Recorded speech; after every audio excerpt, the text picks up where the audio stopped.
Good morning students, स्वागत है आपका बीएनसी इंस्टीट्यूट में। स्टार्ट करते हैं अपन करेंट अफेयर्स। सभी प्रतियोगी परीक्षाओं के हिसाब से इम्पोर्टेंट है। तो आज के क्वेश्चन बहुत ही इम्पोर्टेंट है पेपर की दृष्टि से।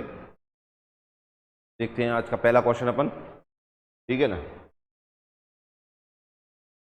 पहला क्वेश्चन, 2 जून को कौन सा राज्य अपना स्थापना दिवस मनाता है? बढ़िया क्वेश्चन है ये, बढ़िया। 1 लाख बार इंपॉर्टेंट डालना, पेपर में आ सकता है, ये नहीं आएगा तो इससे संबंधित अपन जो भी चीज़ देखेंगे, इससे संबंधित जो भी फैक्ट रहेंगे उनमें से कोई क्वेश्चन पेपर में आ सकता है, ठीक है ना। 2 जून को कौन सा राज्य अपना स्थापना दिवस मनाता है?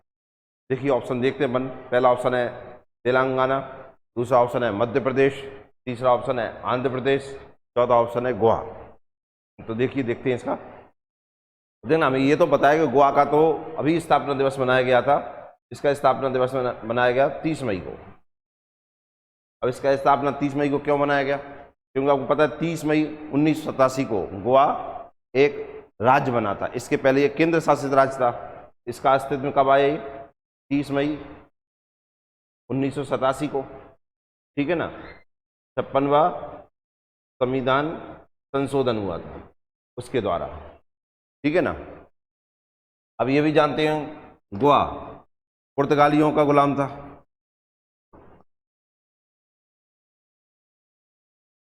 पुर्तगालियों के अंडर में था कौन? गोवा। गोवा को इन्होंने 1510 में अपने अधिकार में ले लिया था पुर्तगालियों ने। कब? 1510 में। देश आज़ाद हुआ। आज़ाद होने के बाद आप जानते हैं गोवा दमन द्वीप पर से पुर्तगाली नहीं गए थे। भारत सरकार ने इन्हें कहा कि आप जाइए यहाँ से, लेकिन उन्होंने नहीं कहा, लेकिन ये यहाँ से गए नहीं। इसके कारण से भारत सरकार ने गोवा को आज़ाद कराने के लिए ऑपरेशन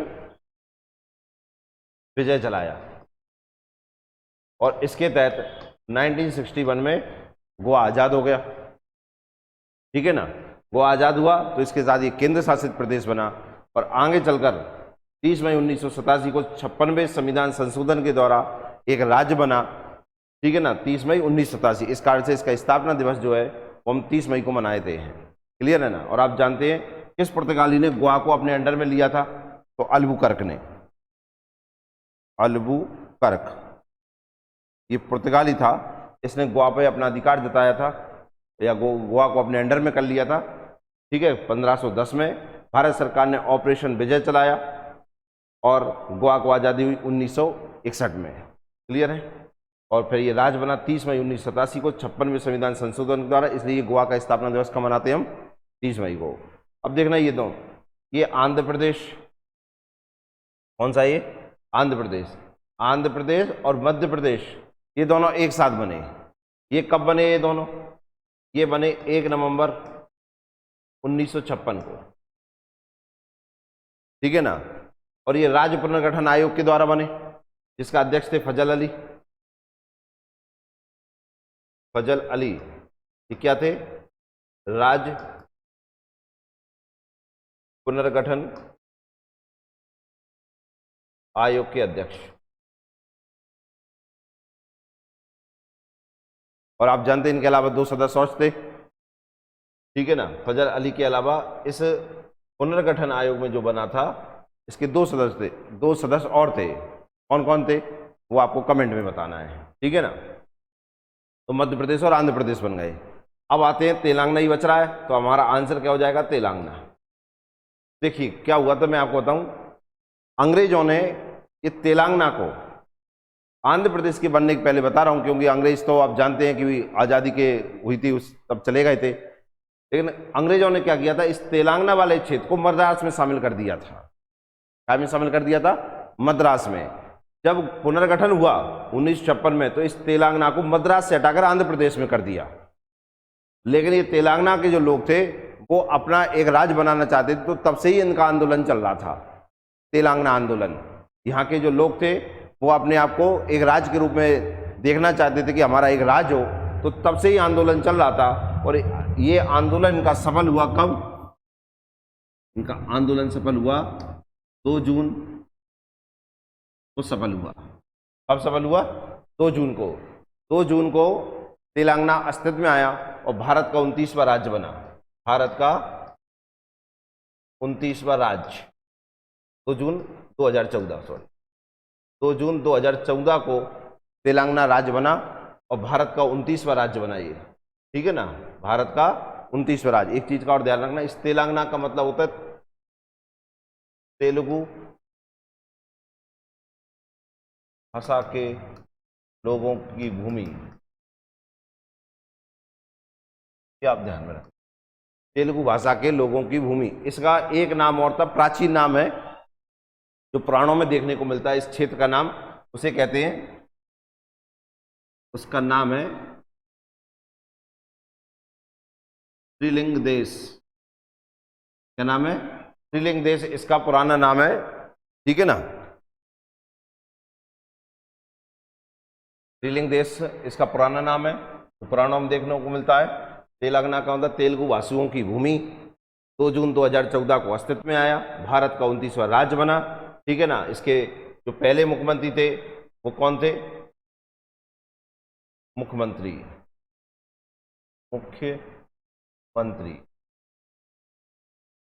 कौन है?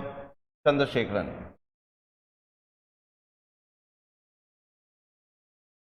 चंद्रशेखरन इसके मुख्यमंत्री हैं, ठीक है ना। और एक और 2014 में तेलंगाना बना, और जिस तरीके से इसने विकास किया है और पूरे भारत में अपना जो नाम हुआ है तेलंगाना का, तो वो काबिल तारीफ है कि तेलंगाना ने इतने कम समय में बहुत ज़्यादा विकास किया, ठीक है ना। तो मैंने सबके बारे में बताया। गोवा 30 मई को स्थापना दिवस, आंध्र प्रदेश 1 नवंबर 1956, मध्य प्रदेश 1 नवंबर 1956। और आप ध्यान रखना, राज्य पुनर्गठन आयोग के द्वारा जो 1 नवंबर 1956 को जो राज्य पुनर्गठन आयोग ने अपनी रिपोर्ट दी थी, और उसके द्वारा जो बनने वाला पहला राज्य था वो आंध्र प्रदेश ही था, ठीक है। मध्य प्रदेश बना, ठीक है ना, 1 नवंबर 1956 को, ठीक है ना। नेक्स्ट क्वेश्चन देखते हैं अपन, क्लियर है। नेक्स्ट क्वेश्चन है, विश्व दुग्ध दिवस किस दिन मनाया जाता है?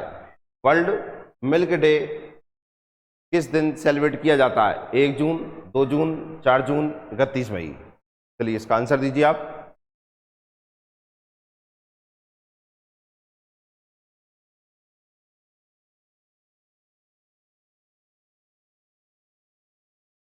और क्वेश्चन, विश्व दुग्ध दिवस कब मनाया जाता है? वर्ल्ड मिल्क डे, देखना वर्ल्ड मिल्क डे, सबसे पहले ये पता करते हैं स्टार्ट कब हुआ था, ठीक है ना। सबसे पहले तो इसका इतिहास देख लो, ठीक है, कब स्टार्ट हुआ था इस वर्ल्ड मिल्क डे? तो ये हुआ था 2001, क्लियर है।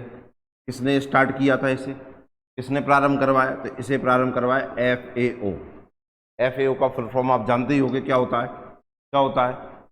फूड एंड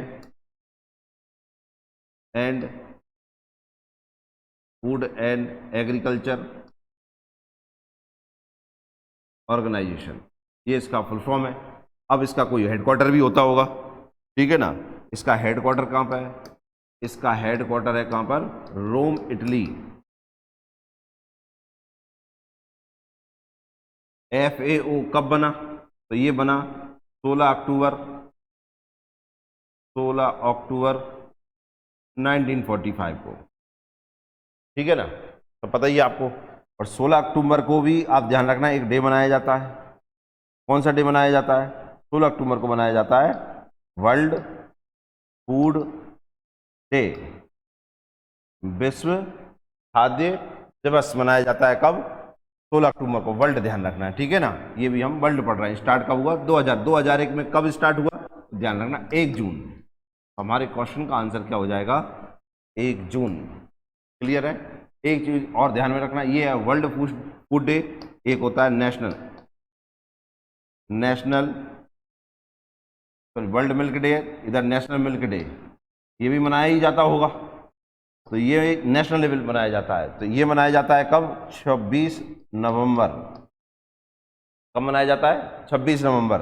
और 26 नवंबर को ही एक और दिन मनाया जाता है, इसे मनाया जाता है राष्ट्रीय विधि दिवस। राष्ट्रीय विधि दिवस, नेशनल लॉ डे। लेकिन इस नेशनल लॉ डे को बदल दिया गया काय में? संविधान दिवस, कॉन्स्टिट्यूशन डे, संविधान दिवस, संविधान दिवस, ठीक है ना।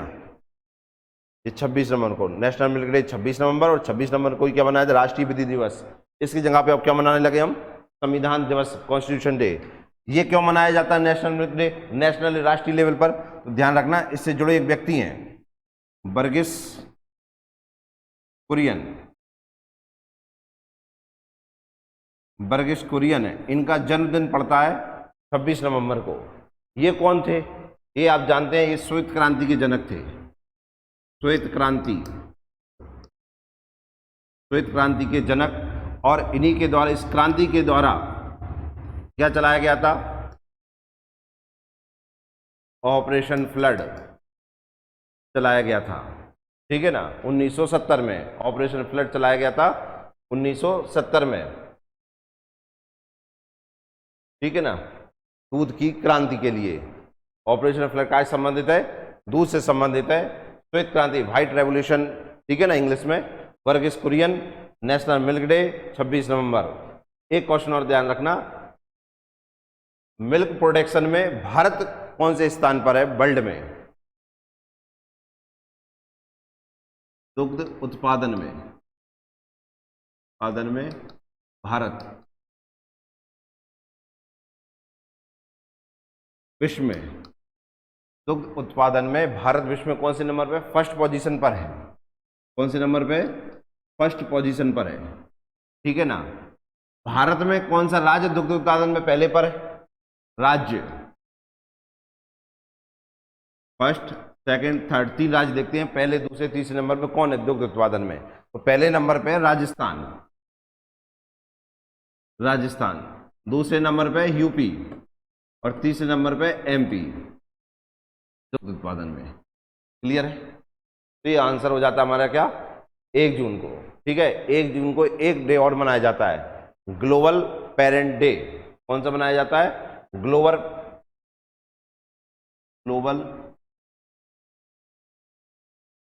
पेरेंट डे भी मनाया जाता है, ठीक है ना। कब, 1 जून। तो हमने इतने सारे डे देख लिए इसमें, क्लियर है ना। तो इसमें ये सारे क्वेश्चन का आप ध्यान रखना। मैंने आपको बताया ना, एक से हम क्वेश्चन एक है, लेकिन उसमें बहुत सारे क्वेश्चनों को हम फैक्ट को देख रहे हैं, तो कहीं ये क्वेश्चन नहीं तो इनमें से क्वेश्चन बन जाएगा। इसी सारे क्वेश्चन को ध्यान से दें और सारे क्वेश्चन को लिखते रहें अपने। नेक्स्ट क्वेश्चन देखिए, हाल ही में समाचारों में रहा संबाग बंदरगाह का संबंध किससे है, इंडोनेशिया, श्रीलंका, म्यांमार, बांग्लादेश, किससे है, बताइए। इंपॉर्टेंट क्वेश्चन, इस पे 2 लाख बार इंपॉर्टेंट डाल लो, ठीक है ना। तो हाल ही में समाचारों में रहा तवांग बंदरगाह का संबंध किससे है, तवांग बंदरगाह का संबंध किससे है, बताइए।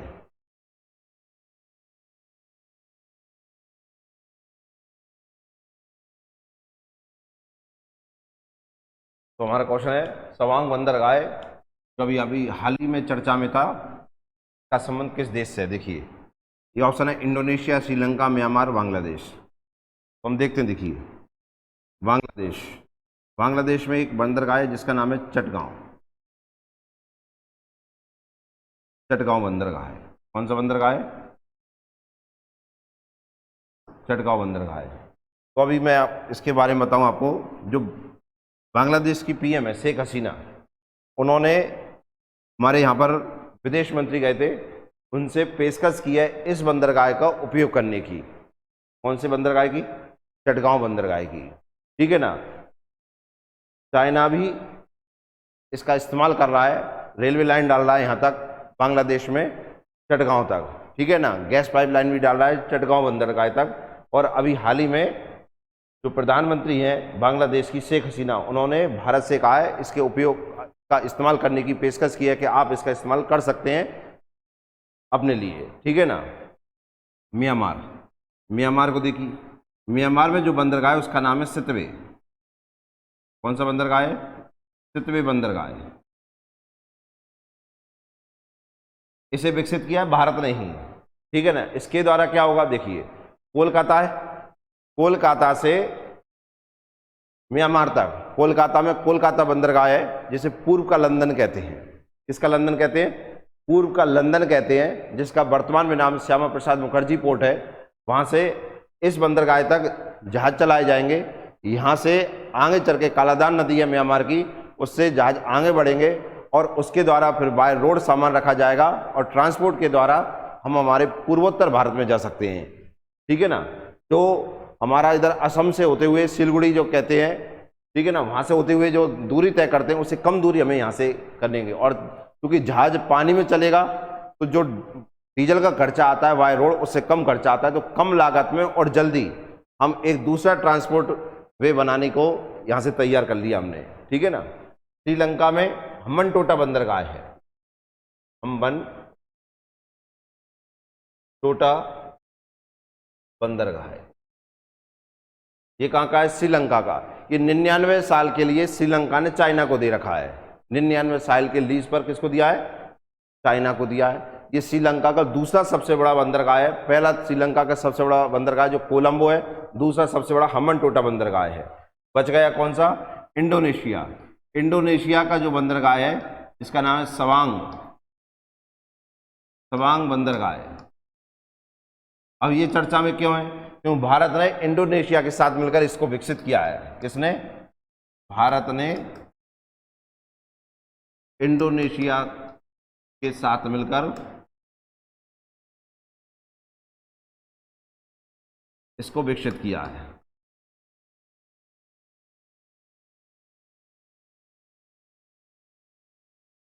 क्लियर है? इससे भारत को क्या फायदा होगा? अब इससे भारत को क्या फायदा होगा वो देखिए आप। हमारे अंडमान निकोबार से ये 700 किलोमीटर की दूरी पर है। कितने किलोमीटर? 700 किलोमीटर। भारत की पहुंच कहां तक हो जाएगी? सवांग बंदरगाह तक इंडोनेशिया।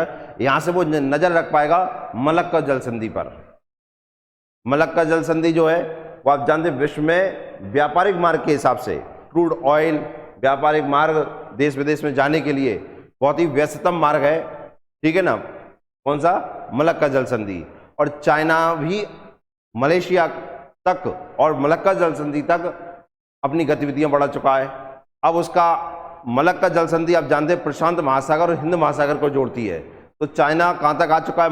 मलक्का तक। अब वो आगे आना चाहता है कहां पर? हिंद महासागर में। ठीक है ना। तो भारत को खतरा है, तो इस बंदरगाह के द्वारा इंडिया जो है उसको काउंटर कर पाएगा। किसको? चाइना को।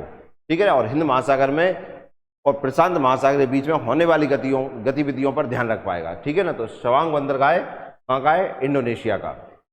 ठीक है ना। इसके बारे में और देखना, देखिए ये है सवांग बंदरगाह,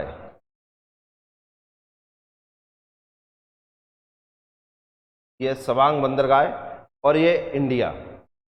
ठीक है ना। ये इंडिया से यहाँ पर, और ये है मलेशिया, ये है सिंगापुर और ये है इंडोनेशिया। और ये जो आप जल संधि देख रहे हैं ये वाली, ये मलक्का जल संधि। कौन सी जल संधि? मलक्का। तो आप देख रहे हैं ये हिंद महासागर, ये प्रशांत महासागर। तो हिंद महासागर और प्रशांत महासागर को जोड़ने वाली जल संधि देखना। इधर इधर तो होगा ये मलेशिया। मलेशिया का नीचे को क्या कहलाता है? मलय प्रदेश, मलय प्रायद्वीप। क्या कहलाता है? मलय प्रायद्वीप। नीचे हो गया यहां पर क्या? इंडोनेशिया। इधर है हिंद महासागर, सॉरी इधर है प्रशांत महासागर। ठीक है ना। इधर है हिंद। तो क्या कहेंगे हम?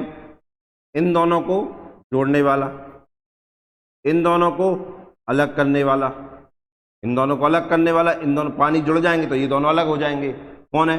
मलक्का जल संधि। मलक्का जल संधि।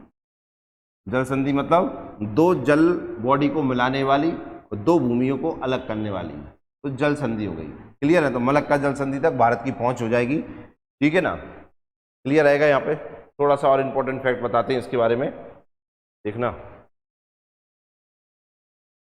क्या इंपॉर्टेंट फैक्ट है वो देखना। इंडोनेशिया के बारे में, इसकी पुरानी कैपिटल जो है वो कौन सी है? जकार्ता। ठीक है ना। न्यू कैपिटल जो है इसकी, नई राजधानी जो है इसकी वो है कौन सी? नूसंतारा। कौन सी तारा है जी? नूसंतारा है। चेंज करने का कारण क्या है? तो देखिए जकार्ता जो है वो जावा द्वीप पर है। कौन सी द्वीप पर? जावा आइलैंड पर है। क्लियर है ना? नुसंतारा है वो कौन सी द्वीप पर है? बोर्नियो द्वीप पर, बोर्नियो द्वीप पर।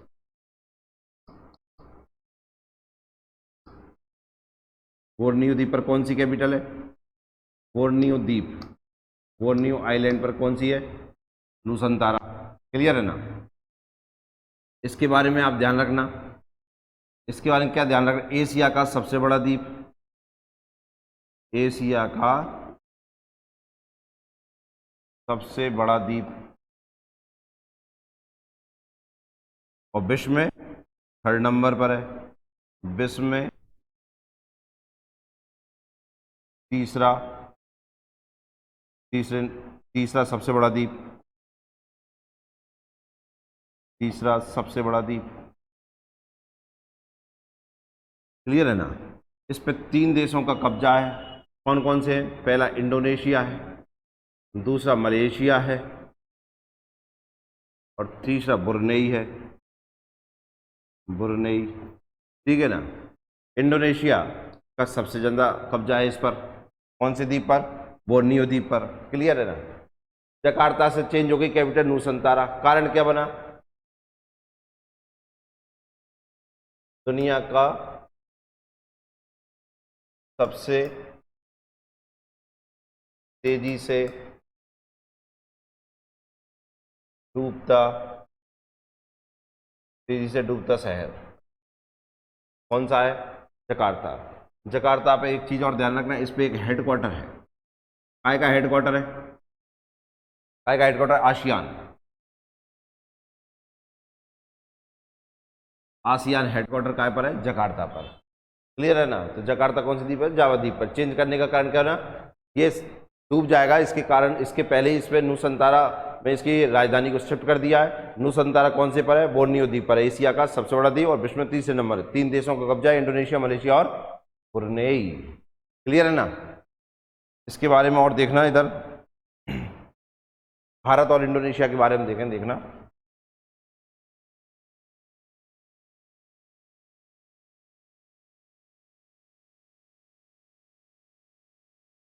इसे देखना।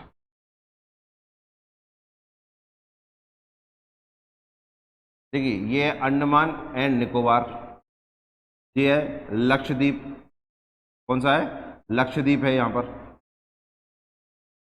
लक्षद्वीप में सबसे नीचे है कौन सा? मिनिकॉय, मिनिकॉय। ठीक है ना? नीचे क्या है? मालदीव।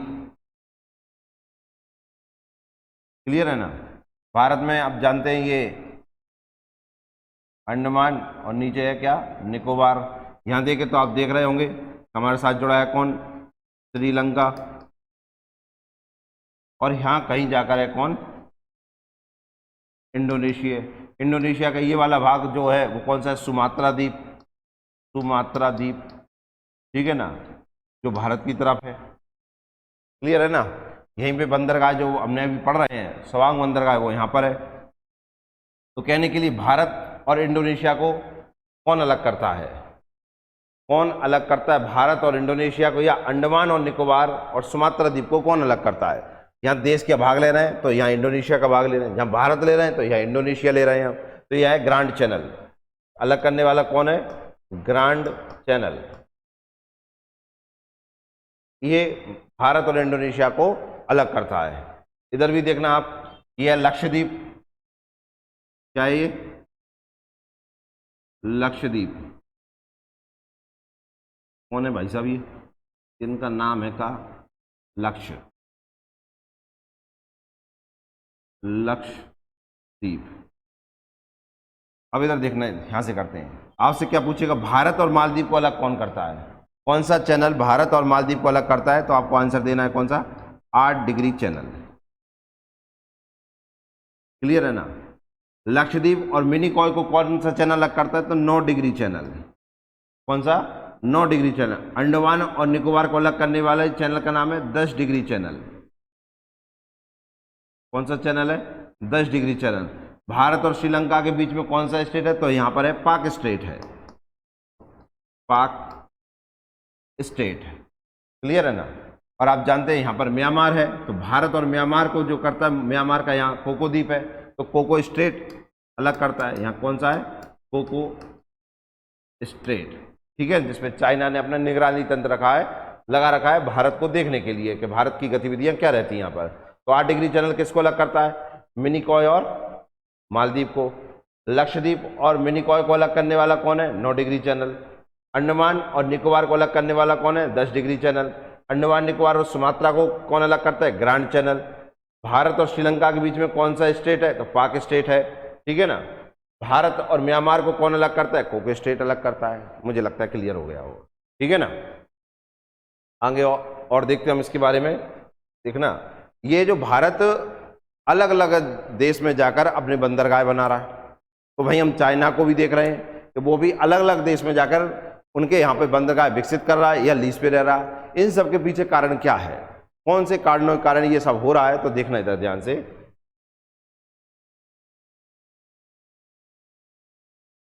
ये है चाइना और ये है भारत।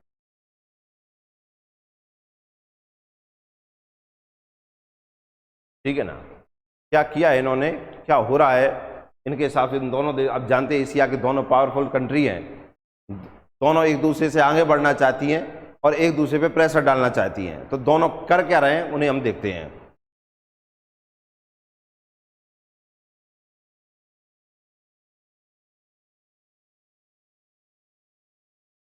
तो क्या हो रहा है वो देखते हैं। देखना, चीन चीन ने अपना एक प्रोजेक्ट चला रखा है जिसका नाम है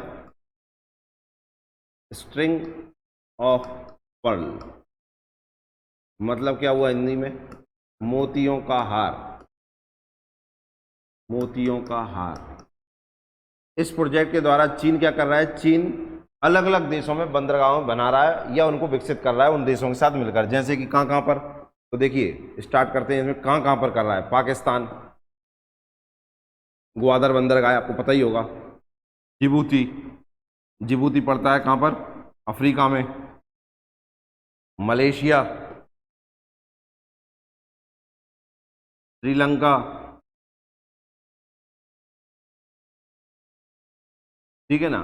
और भी बहुत सारे देशों में क्या कर रहा है? अपना बंदरगाह बना रहा है या इन बंदरगाह किराए से ले रहा है या इन पे अपनी नौसेना को पहुंचा रहा है। क्यों पहुंचा रहा है? मुझे लगता है इतना तो समझ में आ ही गया होगा, भारत पे निगरानी रखने के लिए या भारत को काउंटर रखने के लिए। इन सबको देखकर, इन सबको देखकर, और भी देखिए बांग्लादेश में, बांग्लादेश में, ठीक है। म्यांमार में भी आपको पता है कोको द्वीप है, उस पर भी चाइना ने एक निगरानी तंत्र लगा रखा है। अब इन सबको देखकर भारत ने सोचा कि ये भारत को चारों तरफ से घेरने का प्रयास है। इसी को प्रोजेक्ट को नाम उसने दिया है स्ट्रिंग ऑफ पर्ल। मतलब ये चाइना के मोतियों के समान होंगे जो चारों तरफ से क्या करेंगे? उसको मजबूती प्रदान करेंगे और भारत को काउंटर कमजोर बनाएंगे। तो भारत ने इसके जवाब में चाइना काउंटर करने के लिए क्या किया? इसे काउंटर करने के लिए भारत ने एक प्रोजेक्ट चलाया, नेकलेस ऑफ डायमंड। कौन सा? Necklace of diamond. इसके द्वारा भारत कौन कौन से देश में कौन कौन से बंदरगाह बना रहा है? तो देखना इधर। तो अभी हाल आपने पढ़ा इंडोनेशिया में, म्यांमार में, कहां पर? म्यांमार में। दूसरा आपको पता है ईरान में, ठीक है ना, सेशेल्स में,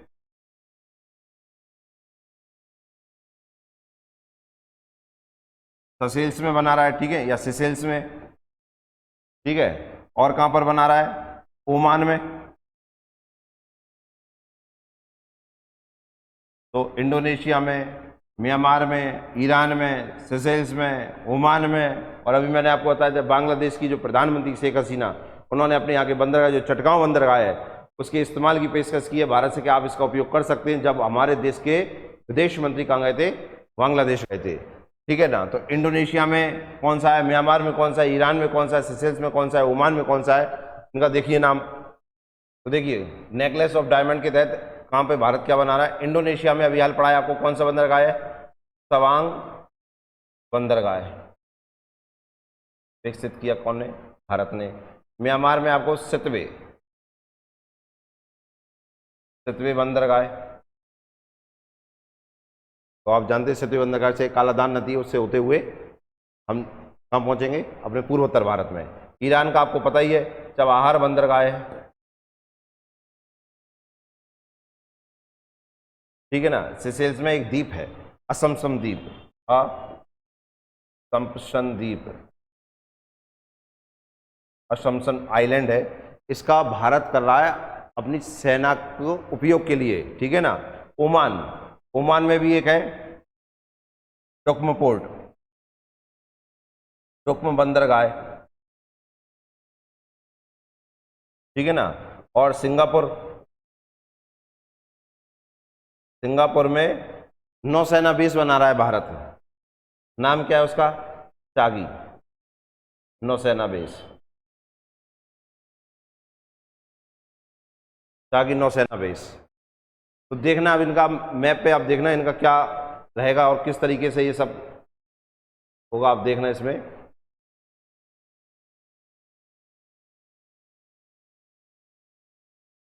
देखना ये है चाइना, कौन है ये? चाइना। चाइना क्या बना रहा है देखो, बांग्लादेश में भारत पे काउंटर करने के लिए, क्लियर है। मलेशिया में, ये मलेशिया, ये बांग्लादेश, ठीक है ना। और कहाँ बना रहा है? ये लंका में। और कहाँ बना रहा है? जिबूती में, ये जिबूती दिख रहा होगा आपको, ठीक है। और कहाँ बना रहा है? पाकिस्तान में। अब यहाँ आपको दिख नहीं रहा है, यहाँ पर म्यांमार का ये कोको द्वीप है, क्योंकि वो बहुत पहले नहीं रखा था, ठीक है ना। तो इन पे जो चाइना है वो अपने क्या कर रहा है? अपनी सेना बंदरगाह ये विकसित कर रहा है, ठीक है ना, कहने के लिए विकसित कर रहा है। आप जानते हैं भारत को काउंटर करने के लिए, इन सब जगह से भारत में निगरानी रखने के लिए। इसके जगह में ये उसका जो प्रोजेक्ट है ये क्या कहलाता है? स्ट्रिंग ऑफ पर्ल, मोतियों का हार। तो चारों तरफ से आप भारत को देखिए, भारत को घेरने का तरीका, चारों तरफ से भारत में निगरानी रख सके, ठीक है ना। भारत ने कौन सा चलाया? Necklace of diamond. अब उसके द्वारा भारत ने क्या, भारत ने कहाँ किया? तो अभी आप मैं बताया, ये है नीचे क्या? सिंगापुर। यह है कौन सा? तवांग बंदरगाह। या म्यांमार में विकसित किया कौन सा? सतवें बंदरगाह, ठीक है ना। या इराक में कौन सा किया? यहाँ पर चबाहार बंदरगाह, ठीक है ना। ये सेशेल्स है, सेशेल्स में कौन सा? असम्पशन द्वीप है। कौन सा द्वीप है? असम्पशन। ये ओमान है, यहाँ पर कौन सा है? डोकमो पोर्ट है। कौन सा? डोकमो पोर्ट। तो आप देख रहे हैं इस पे ये हो रहा है, इस पे ये हो रहा है, इधर पूरे हिंद महासागर पे कब्जा करने के लिए हो रहा है। सिंगापुर पे, अब मलेशिया का, इसके मलक्का जल संधि, और यहाँ पे कंट्रोल करने के, इसके द्वारा इस पे और इस पे कंट्रोल करने के लिए, ठीक है ना। तो इस तरीके से इंडिया ने नेकलेस ऑफ डायमंड के द्वारा चाइना को कंट्रोल किया है, ठीक है ना। तो ये है भारत और चाइना, दोनों एशिया के मजबूत देश हैं। तो दोनों एक दूसरे को नीचा दिखाना चाहते, नीचा मतलब प्रेशर डालना चाहते हैं कि हम पहले, हम पहले। अब जो ताकतवर होगा, जो कूटनीति चलेगा, वो ऊपर है। तो आप देख रहे हैं इंडिया को, ठीक है ना। तो अगला क्वेश्चन देखते हैं अब हम। एकीकृत अपशिष्ट प्रबंधन और जलवायु उन्मुख सुधार के लिए CITIIS 2.0 योजना किसकी सहायता से प्रारंभ की जा रही है? France, America, Japan, Australia. तो बताइए इसका आंसर क्या होगा?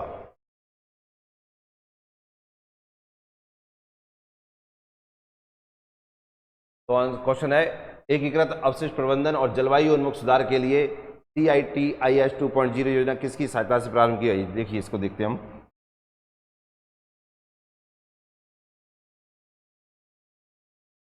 सबसे पहले तो हम ये देखेंगे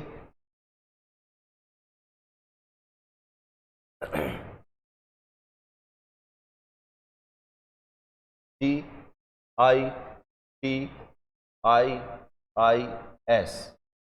ये क्या है? सी का मतलब क्या हो जाएगा? सिटी। आई का मतलब क्या हो जाएगा? इनोवेट, ठीक है ना। टी का मतलब क्या हो जाएगा? टू। आई का मतलब हो जाएगा इंटीग्रेटेड, ठीक है ना। तो सी हो गया, आई हो गया, टी हो गया, जे आई हो गया। अगला आ जाएगा इन्वेस्टमेंट,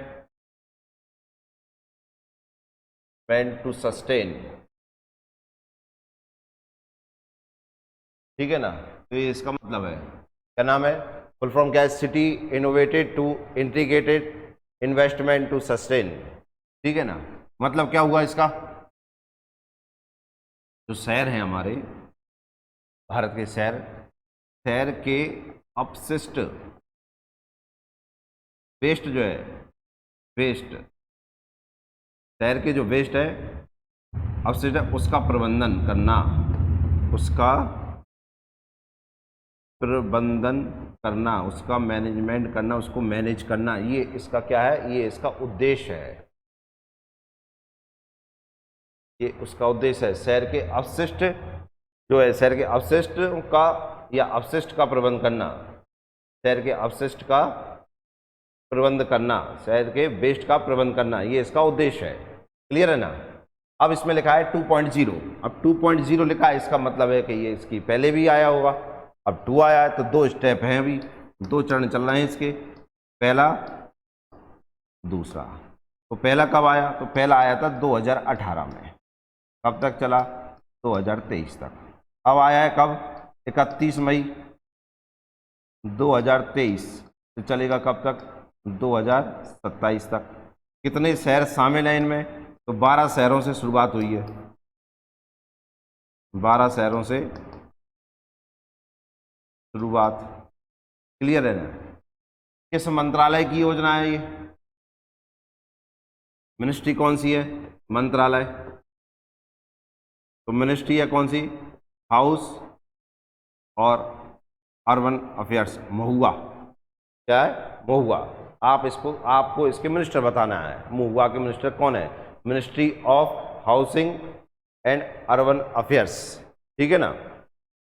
आवास एवं शहरी मंत्रालय के मंत्री कौन है, तो इसके द्वारा अब इसको फंड, बिना पैसा के तो प्रबंधन होगा ही नहीं वेस्ट का, तो फंड कौन दे रहा है, तो फंड कौन दे रहा है, इसके ऊपर और बढ़िया क्वेश्चन बनेगा। और एक क्वेश्चन तो मतलब इसके ऊपर तो क्वेश्चन है ही, साथ में आप फंड में और देखना क्या आपको एक और पता चलेगा।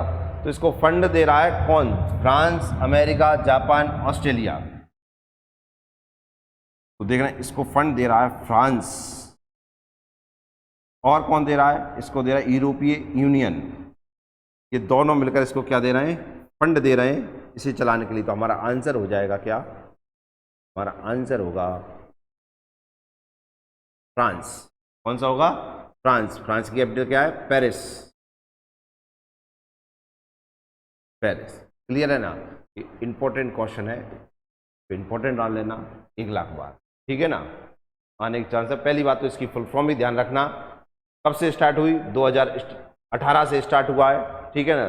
2 चरणों में चल रहा है, दूसरा चरण चल रहा है जो स्टार्ट हुआ 31 मई 2023 से 2027 तक चलेगा। किस मंत्रालय की योजना है, महुआ, ठीक है ना। Housing and urban affairs, fund कौन दे रहा है, फ्रांस और यूरोपीय यूनियन, ठीक है ना। और ये मैंने फुल फॉर्म बता दिया आपका। इसका उद्देश्य क्या है, शहर के अपशिष्ट का प्रबंधन करना, वेस्ट का मैनेज करना, किस तरीके से मैनेज किया जाएगा, लिखा भी है, एकीकृत अपशिष्ट प्रबंधन और जलवायु उन्मुख, ठीक है ना, integrated waste management and climate oriented reform. Clear. Next question देखते हैं अपन। 2022-23 की चौथी तिमाही में भारत की अर्थव्यवस्था कितने प्रतिशत बढ़ी, जिससे वार्षिक विकास दर 7.2% हो गई। Very very important question. अब जानते हैं कि जीडीपी से संबंधित क्वेश्चन पेपर में मिलते ही मिलते हैं, ठीक है ना, तो इसको इंपॉर्टेंट डाल लेना आप पेपर में छपने। और आप जानते हैं किसके द्वारा कितनी जीडीपी बताई गई है, ये भी पेपर में पूछते हैं। वर्ल्ड बैंक कितनी बता रहा है हमारी, ठीक है ना, भारत ने कितनी बताई है, आईएमएफ कितनी बता रहा है, इनके बारे में भी देखेंगे। तो इसके ऑप्शन है 6%, 6.10%, 6.30% और 6.20%। बताइए क्या आंसर होगा इसका।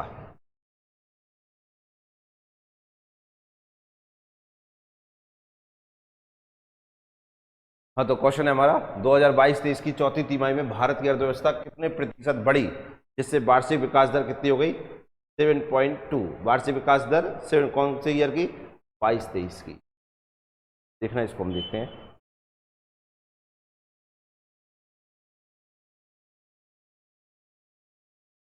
तो सबसे पहले तो जीडीपी, जीडीपी कितनी रही, ग्रॉस डोमेस्टिक प्रोडक्ट, सकल घरेलू उत्पाद हिंदी में। कौन करता है जीडीपी की गणना भारत में, एनएसओ, राष्ट्रीय सांख्यिकी, ठीक है। नेशनल स्टैटिक ऑर्गेनाइजेशन, ठीक है ना। ये इसकी कौन करता है, गणना करता है। इसके अनुसार हम देखते हैं 21-22 में कितनी थी, फिर 22-23 में कितनी है, इसमें थी कितनी, इसमें थी 9.1%, यहाँ क्वेश्चन में दिया है 7.2%।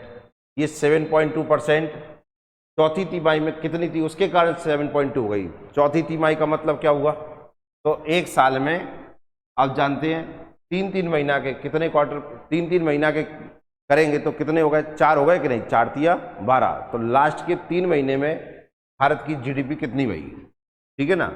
2022-23 के आखिरी तिमाही में, यही पूछा है,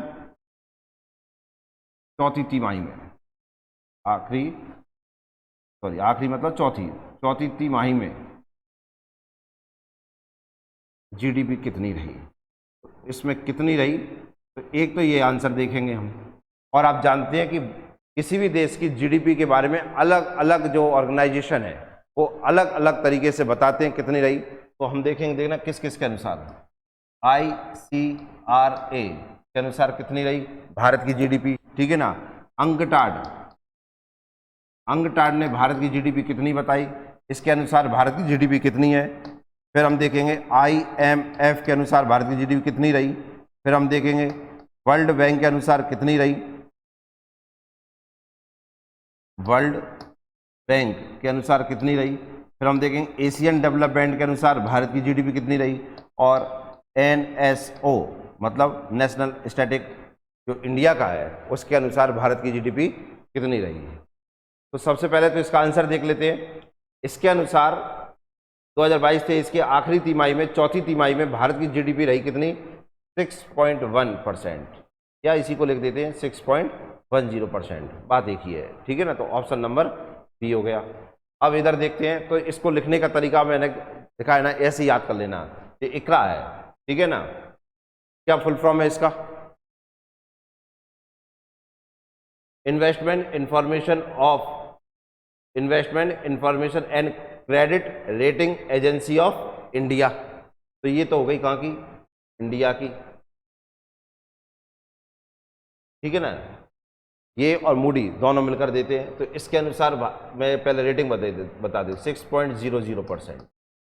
इसके अनुसार भी है 6.00%। इसके अनुसार भी है 6.00%, ठीक है ना। अब वर्ल्ड बैंक के अनुसार, ADB के अनुसार कितनी है, इसके अनुसार है 6.3%, ADB के अनुसार है 6.4%, और इसके अनुसार अभी हाल पढ़ ही रहे हैं 7.2%। ये जीडीपी हो गई, ठीक है ना। भारत की 2022-23 की जीडीपी का आंकड़ा ही है। मुझे आपको पता ही हो, UNCTAD united nation conference of trade and development, इसका फुल फॉर्म है। इसका हेडक्वार्टर कहाँ पर है, जिनेवा में। जिनेवा कहाँ है, स्विट्जरलैंड। IMF और वर्ल्ड बैंक इनका आप जानते हैं कहाँ पर है, वॉशिंगटन में, वॉशिंगटन अमेरिका में। ADB एशियन डेवलपमेंट का कहाँ पर है, मनीला, फिलीपींस, ठीक है ना। NSO भारत में ही है। तो इकरा, अंगटाड और IMF इनके अनुसार भारत की जीडीपी तीनों के अनुसार कितनी है, 6%। वर्ल्ड बैंक के अनुसार 6.3%, ADB के अनुसार 6.4% और NSO के अनुसार 7.2%। और जीडीपी की भारत में गणना कौन करता है, NSO। आखिरी तिमाही में या चौथी तिमाही में भारत की जीडीपी कितनी रही, 6.1 रही थी, ठीक है ना। अब चल रहा है कौन सा, 23-24, क्लियर है ना। ये इसका आंसर हो गया। अगला क्वेश्चन, NTR ए पॉलिटिकल बायोग्राफी नामक पुस्तक किसके द्वारा लिखी गई, किसके द्वारा लिखी गई। NTR ए पॉलिटिकल बायोग्राफी, कृष्णन अय्यर, स्नेहा राणा, रामचंद्र मूर्ति, कोंडू भाटला, अश्विन उपाध्याय, किसके द्वारा एक किताब लिखी गई है, NTR ए पॉलिटिकल बायोग्राफी नामक पुस्तक, बताइए।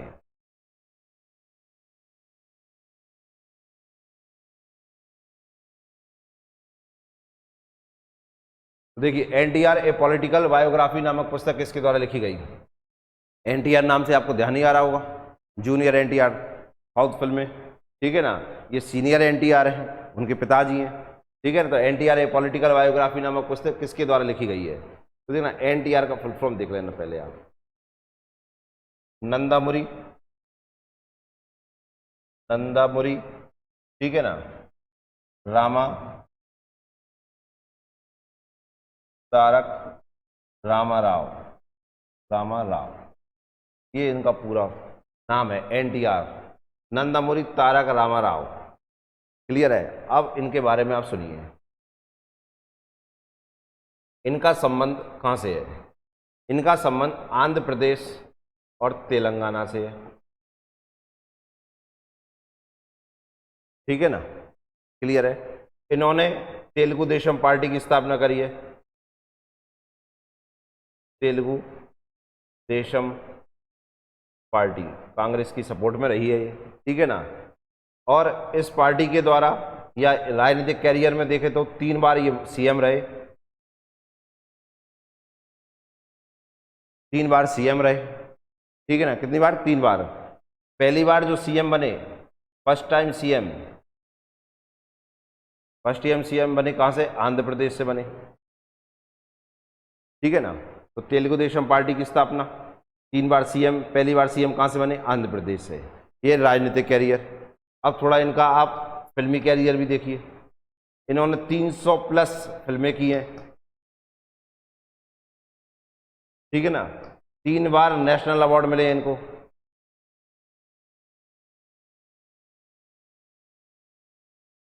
3 बार नेशनल अवार्ड मिले इनको। कितनी बार? 3 नेशनल अवार्ड, 3 बार नेशनल, 300 प्लस मूवी की।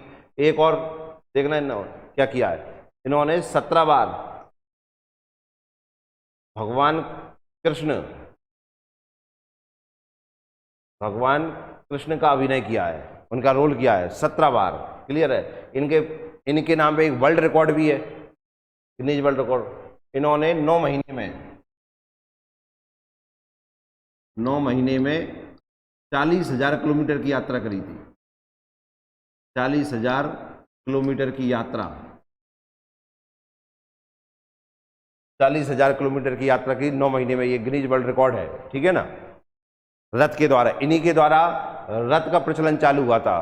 तो बीजेपी ने भी रथ यात्रा निकाली थी, ठीक है। शुरुआत रथ यात्रा की इन्होंने की थी, 9 महीने में उसके द्वारा उससे 40,000 किलोमीटर की यात्रा करी थी। 17 बार भगवान कृष्ण का रोल निभाया इन्होंने, 300 से अधिक इन्होंने मूवी की है जिनमें 3 नेशनल अवार्ड इन्हें मिल चुके हैं, ठीक है ना। राजनीतिक कैरियर भी देखिए आप, आंध्र प्रदेश और तेलंगाना से संबंध है। पार्टी तेलुगु देशम पार्टी, तेलुगु क्षेत्र में, अभी तेलंगाना के बारे में बताया था आपको। 3 बार सीएम बने, पहली बार सीएम बने कहां से? आंध्र प्रदेश से। तो इनके ऊपर एक बायोग्राफी लिखने लायक भी है, बायोग्राफी ऐसे व्यक्ति के ऊपर, ठीक है ना। तो बायोग्राफी लिखी, किस व्यक्ति ने लिखी? रामचंद्र मूर्ति कोंडम वाटला ने। किसने लिखी? रामचंद्र मूर्ति कोंडम वाटला ने बायोग्राफी किसकी लिखी है? एनटीआर की। नाम क्या है? ए पॉलिटिकल बायोग्राफी नामक, एनटीआर ए पॉलिटिकल बायोग्राफी, मतलब इनकी पॉलिटिक्स के बारे में बताया। अपन ने यहाँ इनका फिल्मी कैरियर भी देख लिया, ठीक है ना। नेक्स्ट क्वेश्चन देखिए, राष्ट्रीय बाघ संरक्षण प्राधिकरण द्वारा निम्न में से किसे चीता परियोजना संचालन समिति के अध्यक्ष के रूप में नियुक्त किया गया है? राजेश बंसल, सुमित राणा, मधु चौहान, रामदेव सिंह। इस क्वेश्चन पे आप 3 लाख बार इंपॉर्टेंट डाल लो, 3 लाख इंपॉर्टेंट, 3 लाख बार इंपॉर्टेंट। क्यों? क्योंकि आपको आप पता है कि हमने चीता विदेश, हमारे देश में चीता विदेश से लाए गए थे, कूनो नेशनल पार्क में छोड़े गए थे, और आप जानते कुछ समय बाद वो मरने लगे। तो अभी चर्चा में पूरे देश में चीता चल रहा है, ठीक है ना। और चीता को छोड़ने के लिए हमारे पीएम आए थे, कूनो नेशनल पार्क मध्य प्रदेश में इनको छोड़ा गया था, और अब उनमें से बहुत सारे चीते मर गए हैं, ठीक है ना। तो उसी के कारण से ये प्राधिकरण बना है, राष्ट्रीय बाघ संरक्षण प्राधिकरण। तो इसके अध्यक्ष कौन बने हैं, इसके बारे में बताना है, ठीक है। तो बताइए,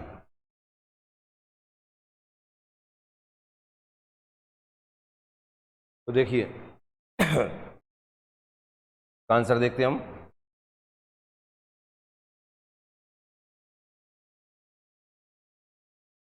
राष्ट्रीय बाघ संरक्षण प्राधिकरण द्वारा निम्न में से किसे चीता परियोजना संचालन समिति के अध्यक्ष के रूप में नियुक्त किया है? ये जो समिति है ये अभी बनी है, कैसे बनी, क्यों बनी, वो सुनना ध्यान से। अभी आपको पता है कि भारत में मध्य प्रदेश के कूनो नेशनल पार्क में, कूनो नेशनल पार्क कहाँ पर है? श्योपुर। श्योपुर कहाँ है? एमपी। अब नामीबिया से कितने चीते लाए गए? 8। और साउथ अफ्रीका से कितने लाए गए? 12। टोटल हो गए 20। आने की योजना कितनी है? 40 की, ठीक है ना। ये 20 है। इनमें से बहुत सारे चीते मर गए हैं, ठीक है ना। तो इस इतने मर जाने के कारण से अभी मध्य प्रदेश में केंद्रीय पर्यावरण मंत्री भूपेंद्र सिंह यादव आए और उन्होंने मध्य प्रदेश के सीएम के साथ मीटिंग करी इन सब की जानने के लिए कि क्या कारण बना, क्या नहीं बना। तो उन्होंने कहा कि आपकी इधर परिस्थितियां अगर सही नहीं है तो इन्हें शिफ्टिंग दूसरी जगह कर दिया जाए। तो शिफ्टिंग की बात आई तो राजस्थान के जो मुख्यमंत्री उन्होंने कहा हमारे इधर शिफ्ट कर दो। तो हमारे मुख्यमंत्री ने कहा कि ये इतिहास इतना रहा है कि जितने चीते आए हैं बाहर से वो पूरे पर्यावरण की परिस्थिति की तंत्र के से एडजस्ट ना होने के कारण से, ठीक है ना, तो कुछ ना कुछ तो खत्म हो जाते हैं। लगभग 50% का इतिहास है। तो अभी ऐसा हम देख रहे हैं कि आगे क्या स्थिति है, क्या है, और उसे और बेहतर बनाएंगे। क्या कमियां रह गई, क्या गलती हो गई, उसे जानकर, उसे पहचान कर इन्हें और बेहतर तरीके से बनाए जाएंगे और इन्हें आगे देखा जाएगा, ठीक है, कि चीते जिंदा बने रहे, खत्म ना हो। तो इसके कारण से क्या है कि अब ये कूनो नेशनल पार्क में ही रहेंगे, लेकिन एक प्राधिकरण बना दिया गया, ठीक है ना, जो चीता परियोजना संचालन समिति का काम करेगा। तो इस समिति के अध्यक्ष भी बनाए गए हैं। ये अध्यक्ष कौन होंगे? तो राजेश बंसल, सुमित राणा, मधु चौहान, रामदेव सिंह, इनमें से कौन बनेगा? तो ये जो समिति बनी है पहली बार चीता परियोजना के लिए, जिसका नाम है राष्ट्रीय बाघ संरक्षण प्राधिकरण, उसके जो अध्यक्ष होंगे वो होंगे राजेश बंसल। कौन होंगे? राजेश बंसल इसके अध्यक्ष होंगे। क्लियर है ना। और ये जो चीता छोड़े गए वो कहाँ छोड़े गए थे? Kuno national park. कहाँ पर है ये Kuno national park? Kuno national park है कहाँ पर? श्योपुर में। श्योपुर कहाँ पर है? मध्य प्रदेश में। क्लियर है ना। नामीबिया से कितने? 8। साउथ अफ्रीका से कितने? 12। टोटल 20। आने की योजना कितनी? 40। ठीक है ना। नेक्स्ट क्वेश्चन देखिए, निम्न में से किस एयरलाइन को 2023 की पर्यावरणीय एयरलाइंस का पुरस्कार दिया गया है? ब्रिटिश एयरवेज, एतिहाद एयरवेज, जापान एयरवेज या क्वांटास एयरवेज? किसको दिया गया है बताइए आप इसमें।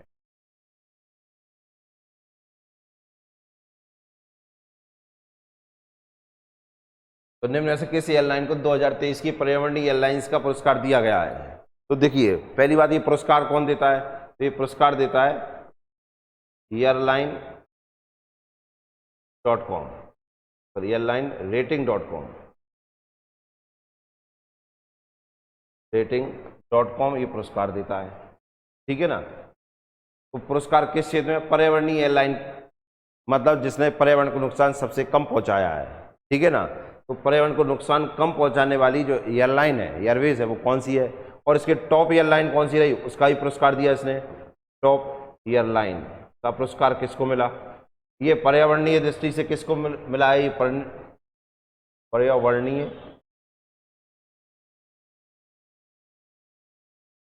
दृष्टि के रूप में किसे मिला है? तो देखना, टॉप एयरलाइन रही वो न्यूजीलैंड की रही, ठीक है ना। पर्यावरणीय दृष्टि से जिसे पुरस्कार मिला उसका नाम है एतिहाद। एतिहाद एयरवेज।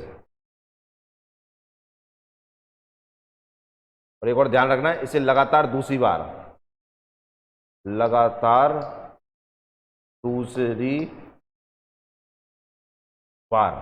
इसे ये पुरस्कार मिला है, ठीक है ना। किसको? एतिहाद एयरवेज। कहाँ की है? UAE। क्लियर है ना। तो इसका आप ध्यान रखना। तो आंसर क्या हो जाएगा इसका? एतिहाद एयरवेज। जापान एयरवेज जापान की है, ब्रिटिश एयरवेज ब्रिटिश की है, क्वांटास एयरवेज ऑस्ट्रेलिया की है। कहाँ की है? ऑस्ट्रेलिया की। एक और ध्यान रखना, भारत में किस एयरवेज को समय का पालन, मतलब टाइमिंग के लिए अवार्ड मिला है? तो हैदराबाद जो एयरवेज है, ठीक है, हैदराबाद जो एयरवेज है, हैदराबाद जो एयरपोर्ट है, उसके लिए टाइमिंग के लिए अवार्ड मिला है। फिक्स टाइम पे सारे की सारी जो प्लेन है वो टेक ऑफ और लैंड हुई है, उसके लिए, ठीक है ना, ध्यान रखना। तो ये पुरस्कार किसने दिए हैं? airlinerating.com ने। क्लियर है? टॉप एयरलाइन कौन सी रही है? न्यूजीलैंड, पर्यावरण की दृष्टि से एतिहाद एयरवेज, लगातार दूसरी बार यूए की। क्लियर है? क्वांटास एयरवेज, ठीक है। तो आज की करंट यहीं समाप्त होती है, ठीक है ना। आप बढ़िया पढ़ें इसे, और मैंने इसमें बहुत सारे इंपॉर्टेंट फैक्ट भी बताए हैं, तो उन्हें आप तैयार रखना है। मिलते हैं ब्रेक के बाद। बहुत बहुत धन्यवाद।